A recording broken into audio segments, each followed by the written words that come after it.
These reflect comparable situations for actionable thinking and protest. They quell the stereotypes propagated by performative language, aiming at resilience and resistance. Undressing exposes the hidden taboo aspects of the body, such as its breasts, skin color, race, caste, as well as diverse forms of crippling practices, and constitutes an act of dissent towards coloniality. Then we find bodies which are inherently self-degenerative, nomadic, queer, aging, and trans, dislocated into before and after undressed territoriality. There are old bodies involving their processual becoming of minds which are embodied and of bodies which are embrained in a relationality of becoming as they go wild, break rules, wriggle out, and do weird things. Okay, so that was Indrani's take on the panel called Rewriting the Body, Réécrire le corps. And I suppose what I'd like to add to Indrani Mukherjee's points that I just highlighted is another aspect that was raised in the panel, namely fashion and design. And I think it's approached in some of the presentations as emblematic of new perspectives.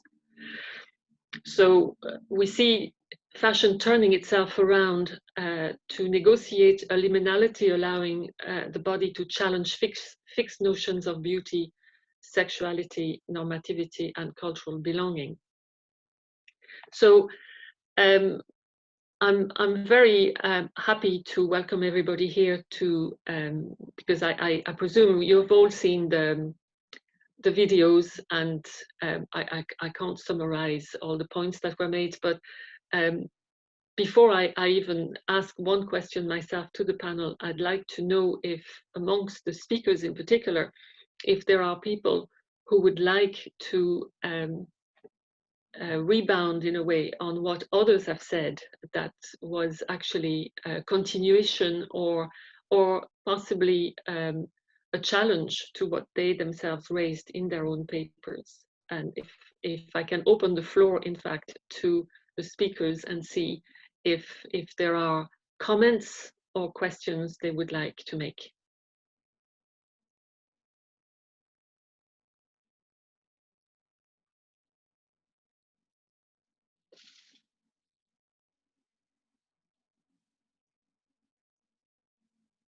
Okay. You can come in then later on at any stage. So for the people of the panel on rewriting the body, I have a general question, and it would be nice if everybody expanded on it according to their own angle. So I would like to ask you quite generally if you would agree that your selected authors and artists in various ways set aside the body and experiment with it toward a politics of becoming. I can ask that question in French if you'd like. Yes.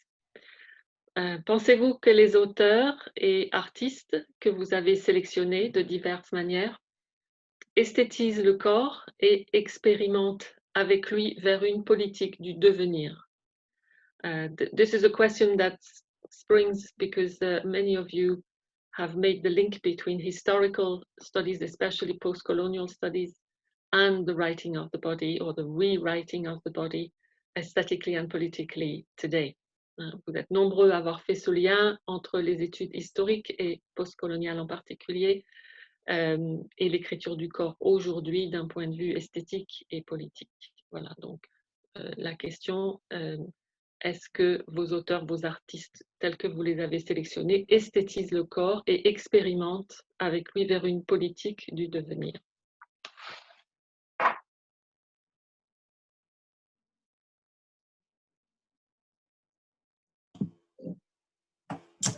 I can jump in. Hi, morning, afternoon, good morning, everyone. I think, so the authors I am thinking about in response to this question are really, my presentation was on Chris Abani, and in all of his work, there really is a very clear engagement with the body as a site of mediation, negotiation between various socio-cultural and also socio-religious aspects. And he often uses masquerade or costume as a way of bringing his characters into becoming. And so the Bildungsroman is a form, I think, well, the post-colonial Bildungsroman in particular, I think, is a form that's quite often used to foreground negotiations and mediations around the body and the subject. And that's certainly the case with Virgin of Flames that I'm thinking about, but also scarification is another aspect that I've seen across different texts, the ways in which scarification is presented not as an act of annihilation or self harm, but rather as an act of identification, marking, and affiliation to different groups. And so certainly across the text that I've been looking at, the body is absolutely a site of becoming. And I think the Bildungsroman genre in particular is often used to mediate those relationships. Very good. Yeah. Would you associate, therefore, becoming and belonging? Yes, I think that's a really important aspect, especially for Chris Abani's work, is in almost all cases, he's dealing with dislocated or alienated or trafficked protagonists. And so assertions of belonging are intimately connected to assertions of becoming.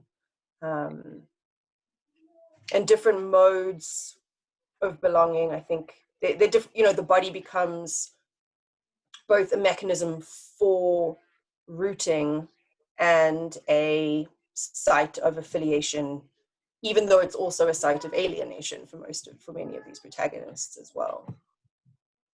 Yes. Thank you very much, Rebecca.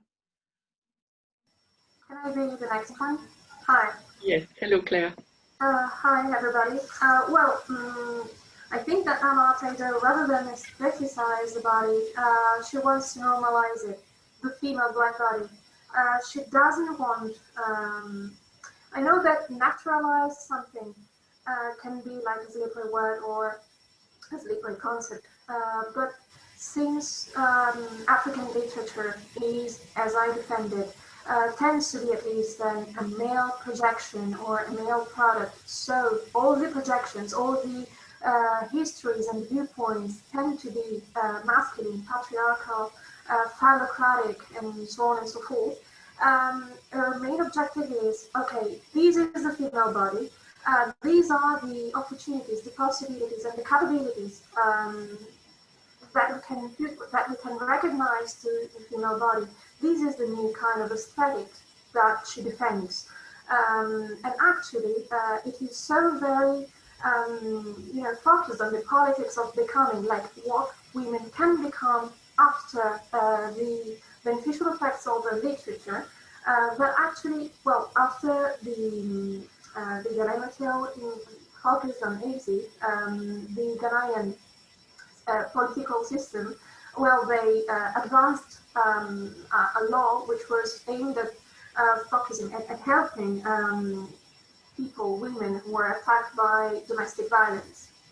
So this is the best, I think, criterion to defend the politics of becoming and that kind of aesthetic. Yes, yes. Thank you very much, Claire. Thank you. Would anybody like to come in? We have only a few minutes left, so it would be useful to have the point of view maybe of people who have worked with design, fashion, as well as you know, people who have worked on very specific historical and political contexts.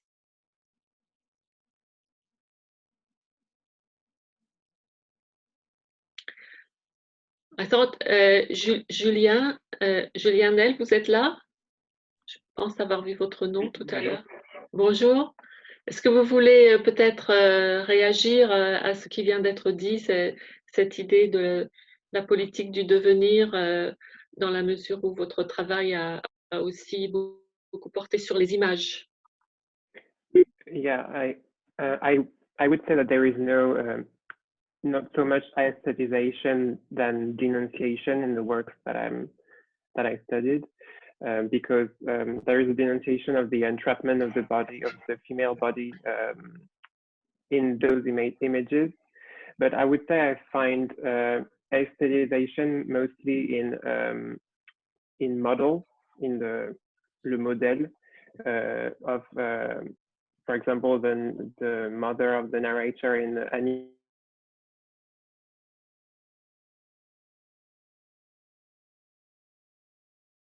Of a body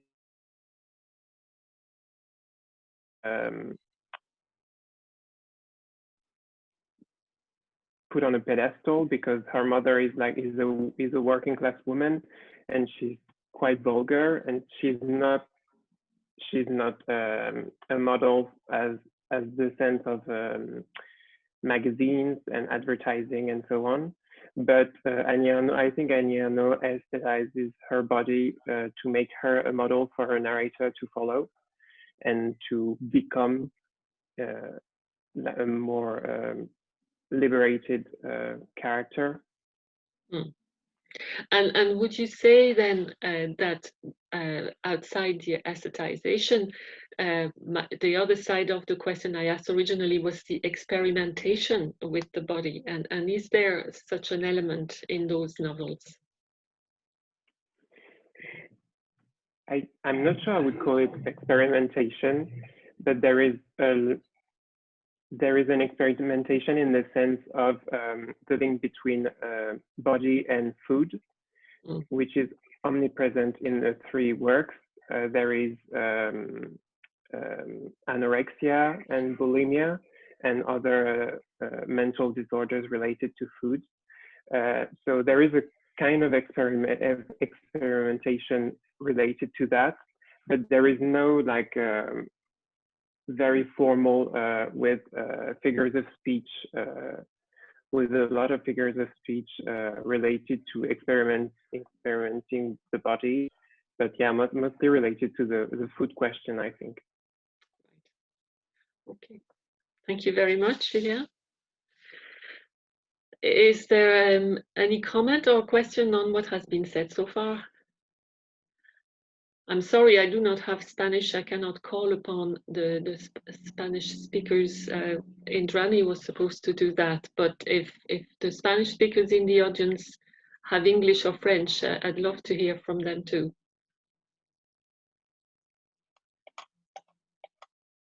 No. Okay. I'm sorry, Bridget, I got late. Here you are. Yeah, I got confused about the time here and the Paris time, so I got a little late. So I just I'm sorry, I haven't followed what you were discussing. I will just begin. Como yo también hablo español, pero ahora voy a hacer una pregunta general en inglés. Luego, si ustedes quieren hacer alguna pregunta, puedo intentar contestar. Muchas gracias. So here we are. But the question that I had in mind in this session is that can we relate, and how can we relate? I mean, this is all we have seen, rewriting the body or undressing the body as an act or a performative of decoloniality. And especially, given that bodies, we have seen how bodies are produced, processed, etc. So it's not about nudity, but it is about becoming nude. And in the present context of the pandemic, as we have seen in Europe, mass graves, here we have seen mass fires, and of dead bodies, of shrouds, in our part of the world, where the dead bodies, they speak, because we never know about how many people. The data is all wrong, but the number of dead bodies that are counted actually reveal the truth of how many have actually died. So I think what I find is this whole business of rewriting is very interesting, and I think some of the papers in the subsequent session on literature also I think overlap, and it's nice the way that this has been programmed. I just would like to hear your particular comments. Given that there's very little time, I won't speak anymore. Thank you.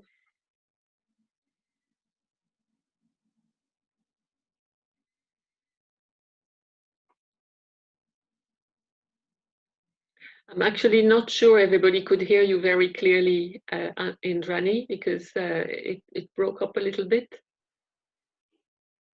Okay, entonces repito mi pregunta en español, que como hemos visto que mi pregunta en general es cómo podemos relacionar la reescritura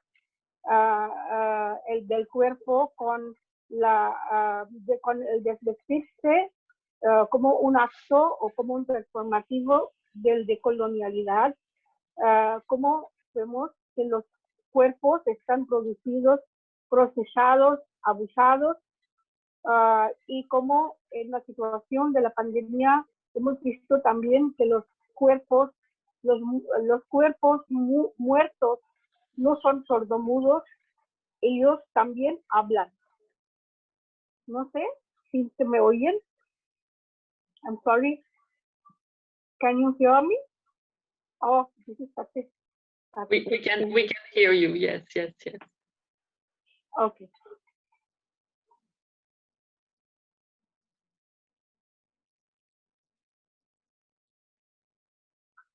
That is what you raised, Indrani, is the whole aspect that naturally the papers could not raise themselves this time, because you are living in a very difficult present where the body, as you say, is placed on pyres and is in the streets, and this is something that has not been studied yet, I suppose. Yeah, but I was only giving that as an example to a general question which perhaps many of us never thought earlier about how rewriting of bodies are also about undressing, which is also about undressing in the sense of dressing or undressing. Dressing is hidden in the undressing, and there is this liminal space of the body between the dressing and the undressing. I think that has been mostly covered. And if nobody is asking a question, I can just continue to say what I had to say before. That is, I actually, sorry, I read your paragraph at the beginning, just to let you know. Okay, thank you. Okay. So it is, I think, this understanding of the becoming undressed body, which is located in this borders of, the dressing and the undressing. I think that is what I find the common stream of all the papers. And if anybody would like to comment.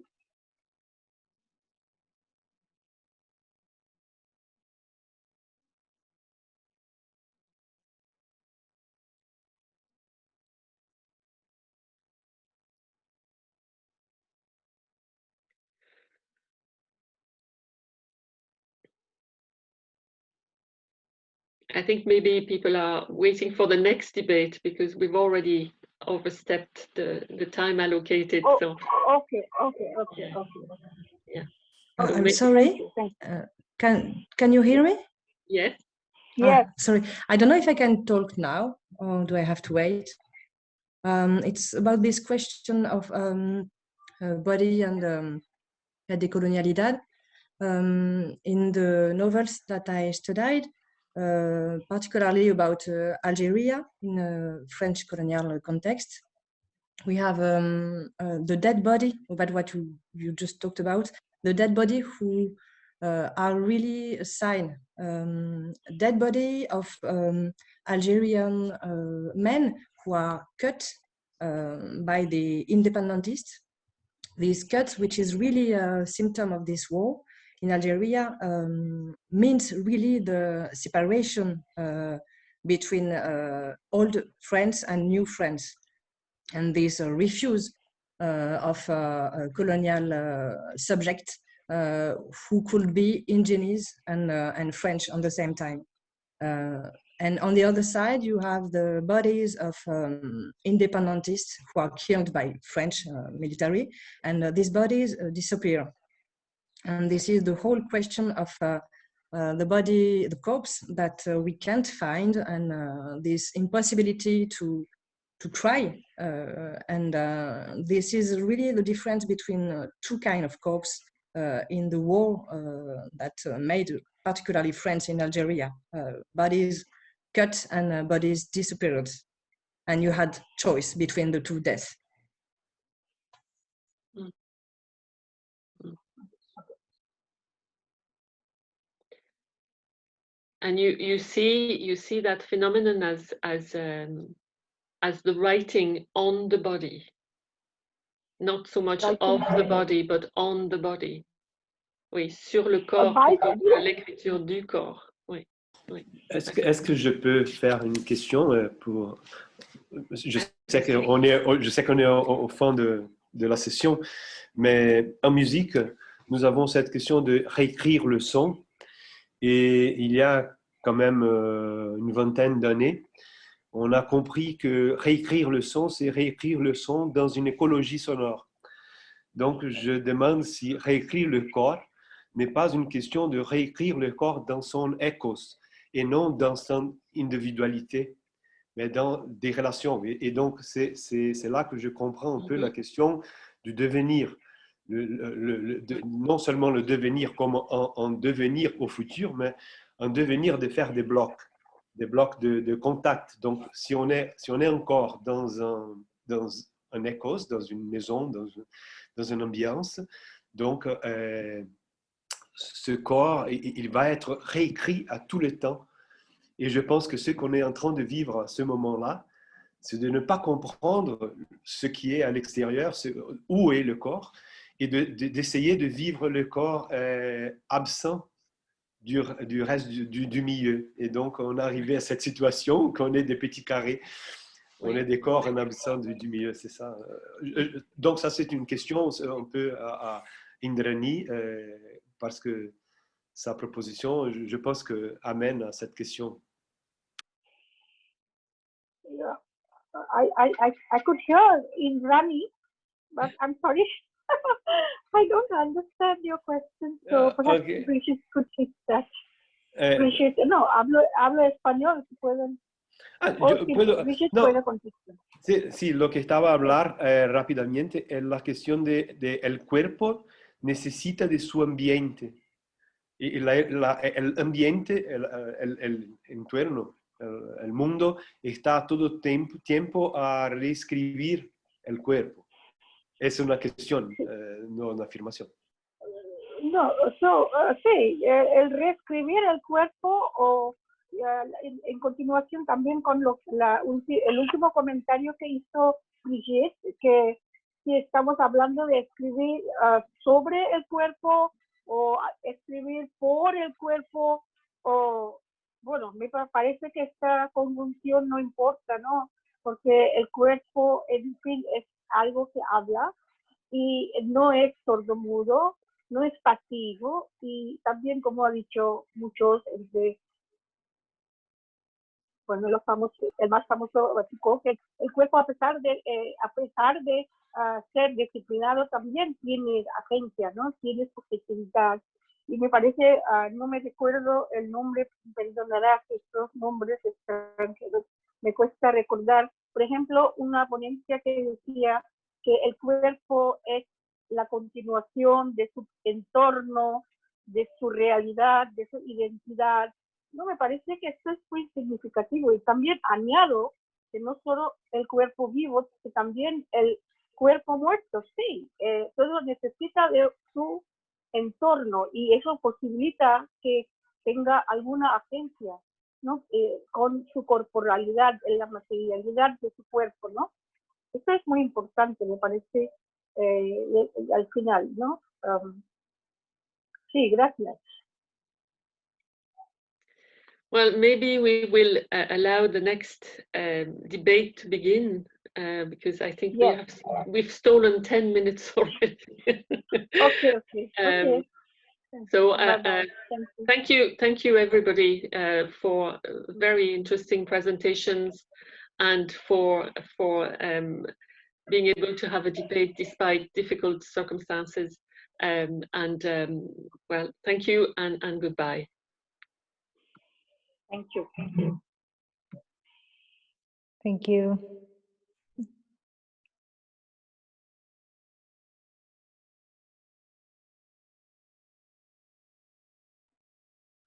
Creo que gracias, merci Brigitte, thank you Indrani, gracias. Hola Silvio Matoni, estamos acá ya en el segundo debate. No sé qué lengua vas a empezar a hablar, en francés o español, no sé pas. Pero bueno, te doy la palabra, ¿sí?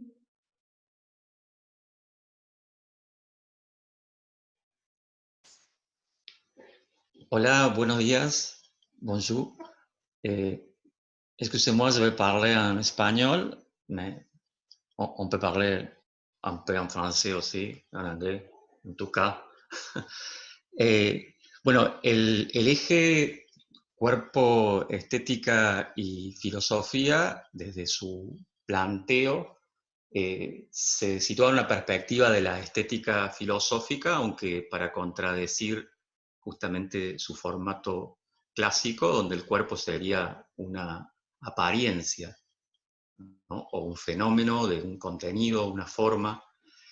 Y por eso las frases que estaban en el llamado o en el resumen de este eje, de este tema, eran frases previas al surgimiento de la estética filosófica, de un filósofo que planteaba una posibilidad de pensar el cuerpo con sus propias leyes, no subordinado al pensamiento o al espíritu o al alma, digamos, en cualquiera de sus variantes. Y justamente se apuntaba a abrir la convocatoria a las prácticas que de alguna manera plantean la apariencia como aparición en sí misma, o al cuerpo como un no subordinado a esa instancia superior, sin que, por otro lado, dejara de plantearse esta posibilidad de que haya el cuerpo y algo más. En ese sentido, las comunicaciones de alguna manera se podrían agrupar en tres temáticas o tres áreas.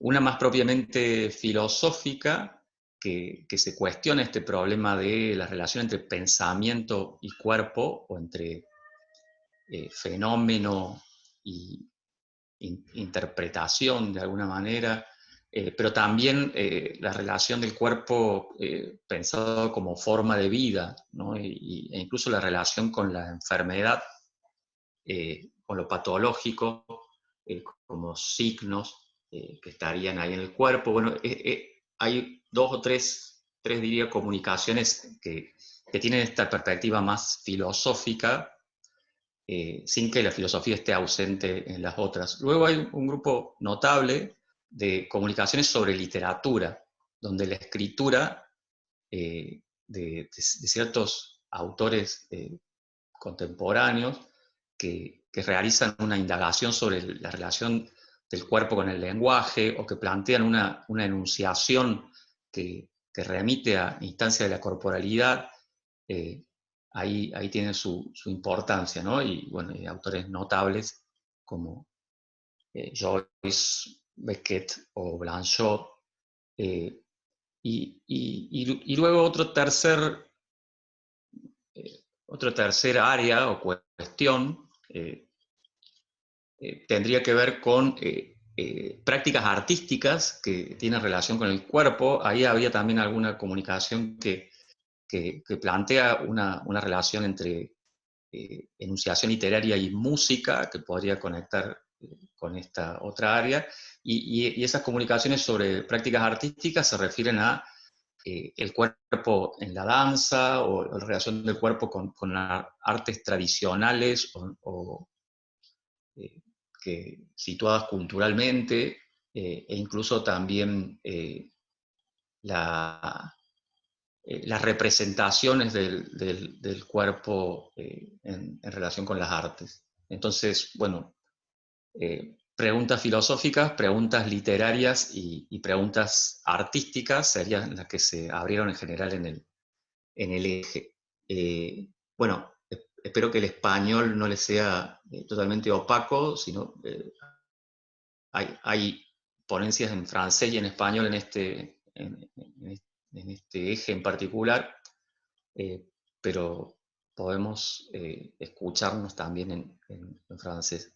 Je vous en prie, si quelqu'un me propose une question en français. Bueno. Abro entonces a comentarios, incluso de los expositores, que quisieran aclarar sus propias cuestiones, dada la brevedad del tiempo de los videos, o quienes los escucharon y los vieron y quieren plantear alguna pregunta.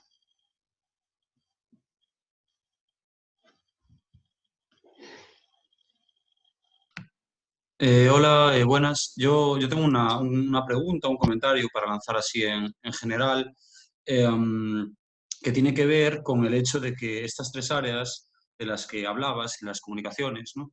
Que se presentaron en esta mesa, realmente creo que están conectadas por un hilo muy cercano que las aproxima de una forma muy clara, que es la relación entre el cuerpo y el lenguaje, ¿no? Precisamente, si estamos pensando cómo se puede entender el cuerpo lejos del estatuto del alma, intentando pues, evitar a lo mejor ciertos ilemorfismos, la pregunta yo creo que puede centrar una reflexión que podemos hacer colectivamente, pues puede tener que ver precisamente con esto, ¿no? Hasta qué punto podemos abordar. Hay una comunicación que hablaba precisamente de la intercorporalidad a partir de la danza, ¿no? Y me parece muy interesante porque hablaba precisamente de esa posibilidad de acercarnos al cuerpo, ¿no? Como algo libre, en cierto modo, ¿no? De las ataduras del lenguaje, pero hasta qué punto podemos, cuando estamos intrínsecamente constituidos por esto del lenguaje, ¿no? Lanzó la pregunta y bueno, podemos también conversar en francés, que yo hablo muy mal, pero bueno, pues me defiendo más o menos.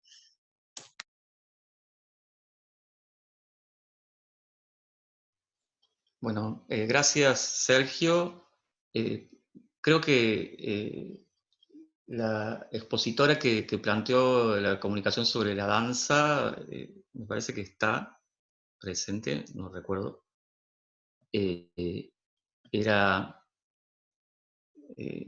una comunicación también de una universidad de España, pero bueno, no sé si ella quiere aclarar. No estoy seguro de que esté conectada.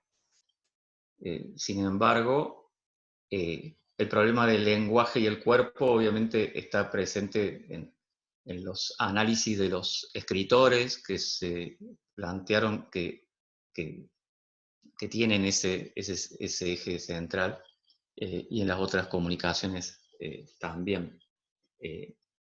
Incluso en problemas, en las cuestiones de filosofía que se relacionan con la fenomenología y que podríamos decir que tienen esa cuestión. No estoy seguro de si seguimos hablando español no estamos excluyendo a demasiadas personas. Et nous pouvons essayer de parler un peu en français. Je parlais muy mal, mais nous pouvons essayer. La question, c'est sur la relation entre le corps et le langage, parce que je pense que plusieurs communications parlent sur cette question. Donc, si vous voulez parler en français, nous pouvons essayer.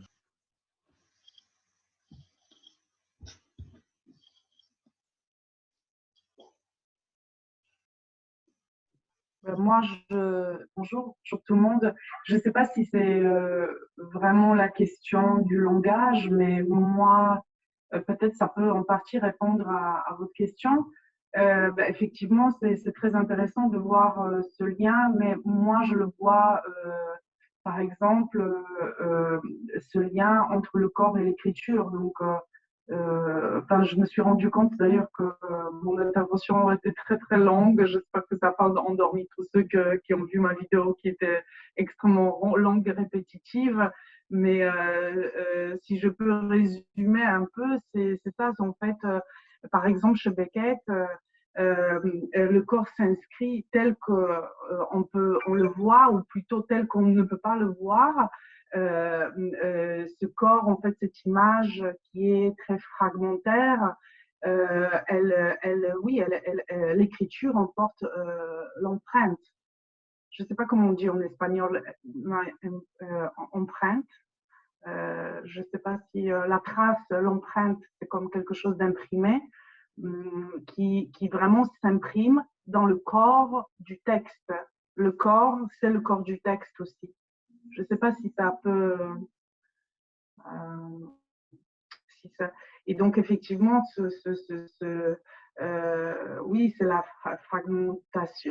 fragmentation, c'est l'émiettement, et aussi c'est la disparition. C'était mon hypothèse de départ, donc que le langage, de la même manière, j'imagine que l'écriture porte cette empreinte. Le texte ne peut être que atteint par cette image manquante du corps. Et bon, notamment le corps de la Shoah, voilà, donc, que je vois chez Beckett. Mais bon, bien évidemment, il y a un lien, évidemment.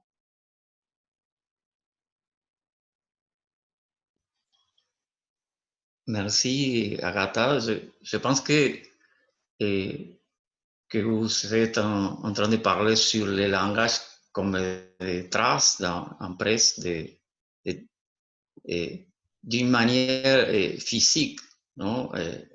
Dans ton exposition sur Beckett, c'est quelque chose de non idéaliste dans le langage, non le langage comme véhicule comme de pensée. Hein? Oui, c'est pas seulement le texte ou la langue qui décrit le corps, c'est-à-dire ah oui, le corps est comme ça, c'est vraiment la langue, elle est à l'image du corps, c'est-à-dire le texte est dans son aspect physique, si vous voulez, elle est à l'image du corps. Oui, c'est exactement ça. Peut-être c'est l'idée de quand on parle ou quand on emploie des mots, on a des traces dans le visage, des traces musculaires. Et ce sont des habitudes musculaires parfois qui participent dans notre écriture. Si estamos a escribir, muchas veces vamos a choisir, escoger